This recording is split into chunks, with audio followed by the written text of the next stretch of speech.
Selamat pagi, berjumpa kembali di dalam kebenaran firman Tuhan. Pagi hari ini kita akan belajar satu pelajaran di dalam Alkitab yang sudah lama sekali dan ini memang sangat jarang dibahas di dalam gereja. Dan pagi hari ini saya mau membahasnya kembali untuk mengingatkan kepada kita semua. Karena saya percaya apa yang tertulis di dalam kebenaran firman Tuhan itu sifatnya kekal. Dan saya sangat-sangat tertarik akan hal ini karena inilah yang disampaikan Allah kepada Musa waktu di Gunung Sinai. Waktu Musa naik ke Gunung Sinai dan dia berada di sana berjumpa dengan Tuhan selama 40 hari 40 malam, Tuhan menggambarkan dengan jelas sekali tentang kemah suci, saudara. Dan nanti kalau saudara baca di dalam kitab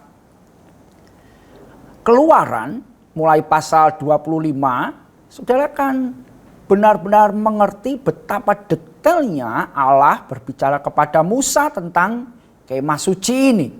Dan Tuhan berkata paling tidak 3 kali, Musa disuruh membuat kemah suci itu menurut contoh yang di surga. Wah, ini keren sekali, saudara. Kalau zaman sekarang itu mungkin itu Musa sudah lihat gambaran komputer yang sangat detail sekali. Dan saya sungguh-sungguh waktu merenungkan ini, saya percaya begitu rindunya Allah kepada umat yang dipilih, yaitu bangsa Israel pada waktu itu.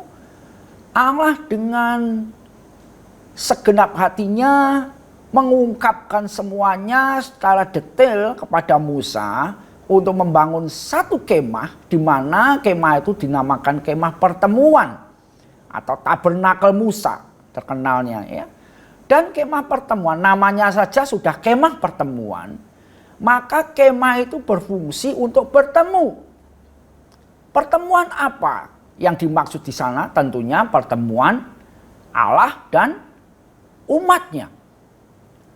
Dan sekali lagi kalau saudara membaca detail dari pasal 25 sampai pasal 30, demikian rincinya Tuhan menyuruh Musa membangun kemah itu, saudara. Dan akhirnya Musa membangun kemah itu, dan kalau zaman sekarang kemah itu harganya sangat mahal, saudara, ya. Tapi intinya pagi hari ini saya mau mengingatkan bahwa kemah suci atau tabernakel Musa atau kemah pertemuan ini adalah patron, adalah gambaran kehidupan rohani saudara dan saya yang hari-hari ini Tuhan rindukan ini terjadi di dalam kehidupan kita. Ya, saya tidak bawa gambar, tapi saya menyampaikan sesuai dengan Alkitab. Saudara nanti saya dorong benar-benar untuk membaca kitab Keluaran pasal 25 sampai pasal 30. Ya. Kemah itu dibuat dengan ukuran tertentu, dengan tinggi tertentu, dan semuanya detail pokoknya, ya. Dan kemah itu terbagi 3. Ya.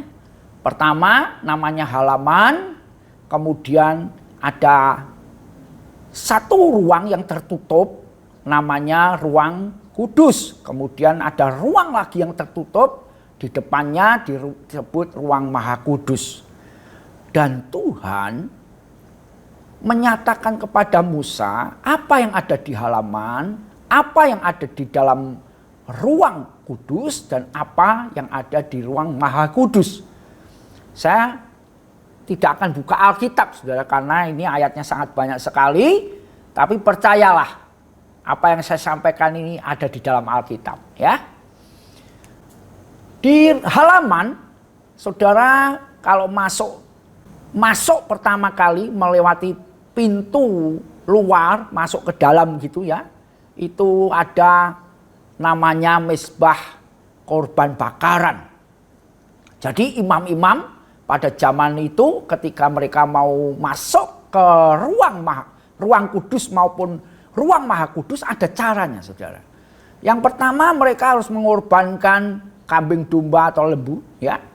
Setelah itu setelah membakar mereka akan mendapati namanya di depannya mezbah korban bakaran ada kolam pembasuhan. Mereka akan mencuci tangan dan kaki. Di ruang kudus itu ada di sebelah kanan ada namanya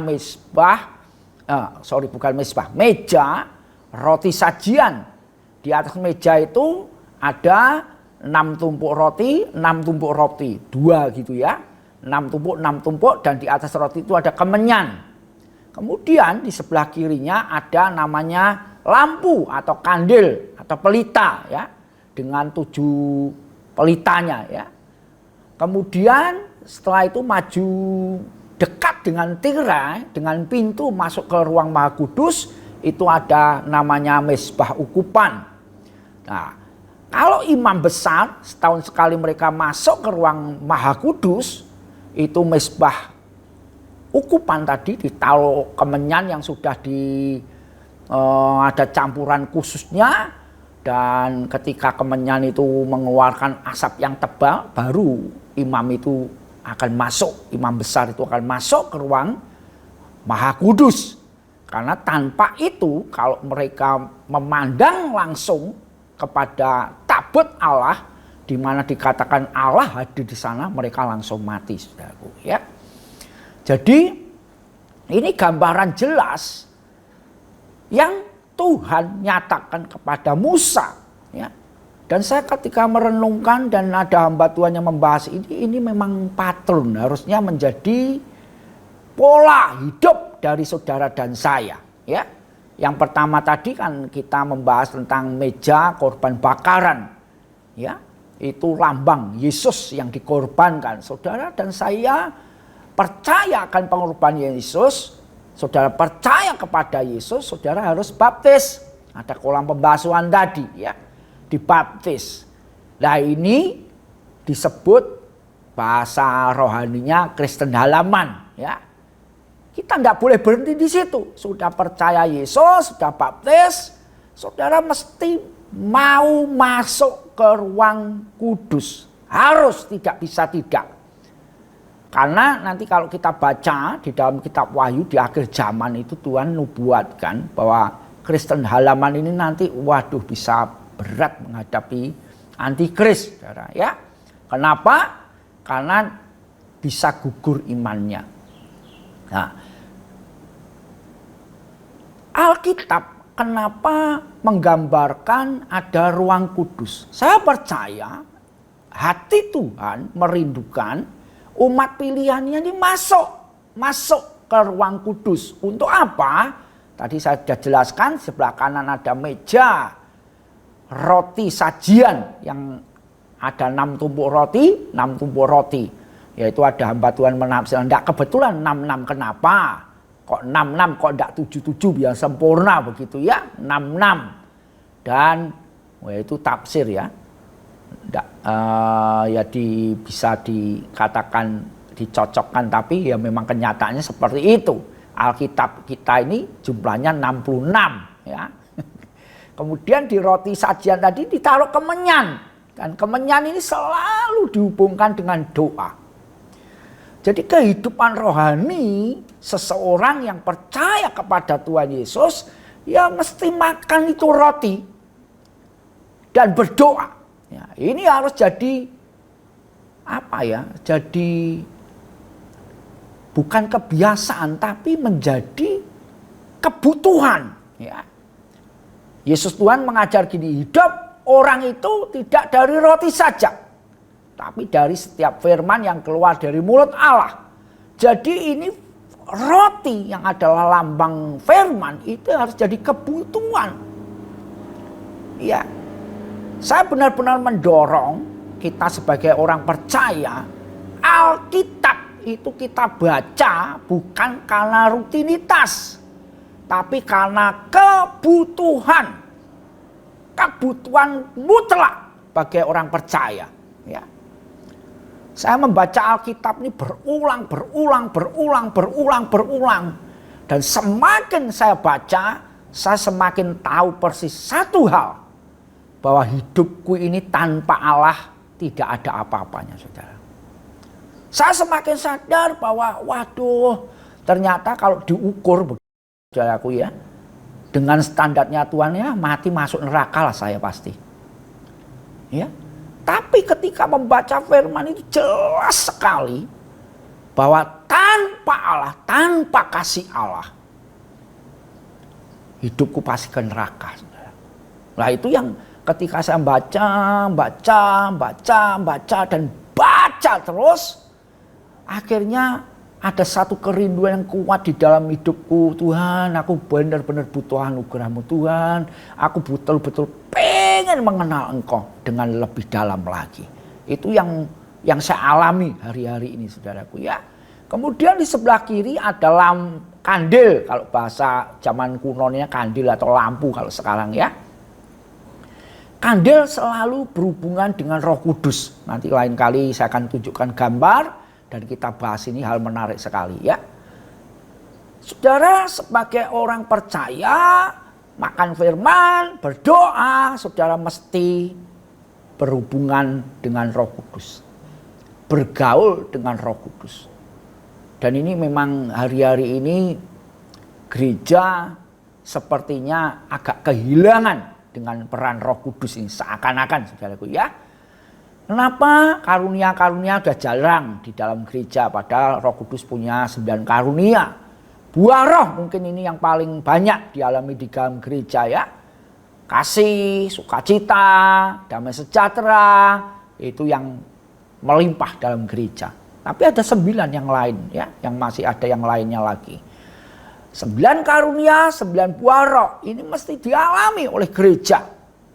Dialami oleh orang percaya ya. Kita harus merindukan karunia-karunia roh yang membangun iman, membangun jemaat. Itu mesti kita alami, kita doakan, kita minta, saudaraku ya. Kemudian ada namanya mezbah ukupan. Mezbah ukupan ini selalu dikaitkan dengan penyembahan, dengan pujian ya. Ini benar-benar kita mesti ada di dalam kehidupan kita. Kerinduan untuk menyembah Tuhan, kerinduan untuk memuji Tuhan. Di mana saja, kapan saja, pujilah Tuhan. Gitu saudaraku ya. Bukan di mana saja, kapan saja Coca-Cola, enggak. Tapi di mana saja, kapan saja, ayo kita sembah Tuhan.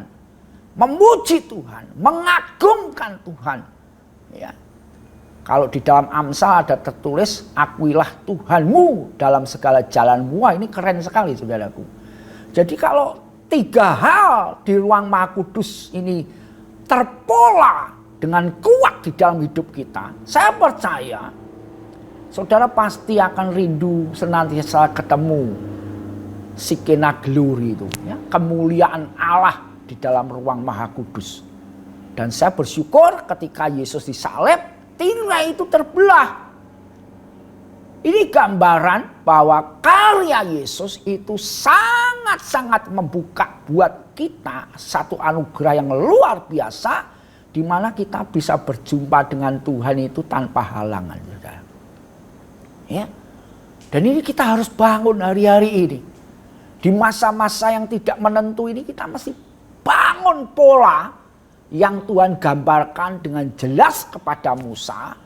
Dan Tuhan ngomong, Musa, engkau membuat ini seperti contoh yang di surga. Jadi saya percaya ini bukan terus berlalu begitu saja. Ini patron, ini pola di dalam hidup sebagai orang percaya. Setelah engkau percaya Yesus, engkau dibaptis, mau tidak mau, kita sebagai orang percaya harus bergaul erat dengan firman Tuhan. Berdoa itu menjadi gaya hidup. Saudara mesti bergaul dengan Roh Kudus. Merindukan buah roh. 9 buah roh itu menonjol dalam hidup kita. 9 karunia itu.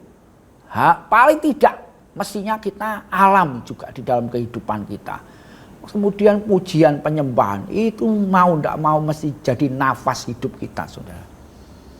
Di situ nanti dimanapun kita ada, kita benar-benar akan tahu persis, percaya, bukan merasakan saja. Ya kadang Tuhan memberikan kita perasaan dia hadir. Tapi percayalah, di mana engkau ada, apapun masalahmu sekarang. Kalau 3 hari terus kita bangun, saudara akan diyakinkan, diteguhkan bahwa Allah itu maha hadir di dalam kehidupan kita.